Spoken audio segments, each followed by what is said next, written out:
R Ashok ಸೇರಿ 43 ಮಂದಿ ವಿರುದ್ಧ ಎಫ್ಐಆರ್. ಹುಬ್ಬಳ್ಳಿಯ ಶಹರ ಪೊಲೀಸ್ ಠಾಣೆಯಲ್ಲಿ ಕೇಸ್ ದಾಖಲು. ಸಿಎಂಗೆ ಅವಹೇಳನ, ಜನರಿಗೆ ತೊಂದರೆ ಆರೋಪದಲ್ಲಿ ದೂರು.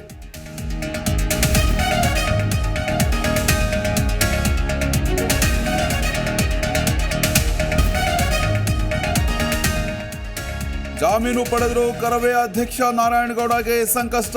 ವಾರೆಂಟ್ ಮೇಲೆ ಕಸ್ಟಡಿಗೆ ಪಡೆಯಲು 2 ಠಾಣೆಗಳ ಪೊಲೀಸರಿಂದ ಸಿದ್ಧತೆ. ಹಳೆ ಪ್ರಕರಣಗಳ ಸಂಬಂಧ ಮತ್ತೆ ವಶಕ್ಕೆ ಸಾಧ್ಯತೆ.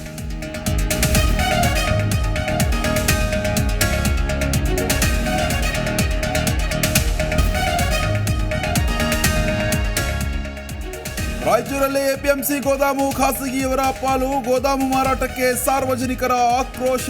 ಅಧಿಕಾರಿಗಳ ವಿರುದ್ಧ ಕ್ರಮಕ್ಕೆ ಜೆಡಿಎಸ್ ಅಧ್ಯಕ್ಷ ವಿರೂಪಾಕ್ಷ ಆಗ್ರಹ.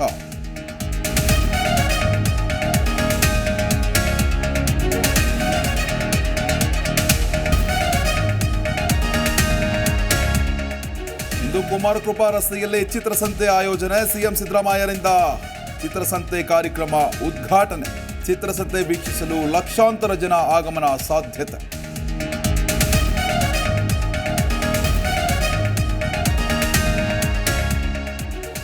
ಕೈಕಮಲ ನಾಯಕರ ಮಧ್ಯೆ ನಿಲ್ಲದ ಕರಸೇವಕರ ಕಿಚ್ಚು. ಶ್ರೀಕಾಂತ್ ಒಬ್ಬ ಮಟ್ಕ ಜೂಜು ದಂಧೆಕೋರ ಎಂದು ಕೈ ಟಕ್ಕರ್. ಮುಸ್ಲಿಂ ಓಲೈಕೆ ಹಿಂದೂ ವಿರೋಧಿಗಳು ಅಂತ ಕೇಸರಿ ಕಿಡಿ.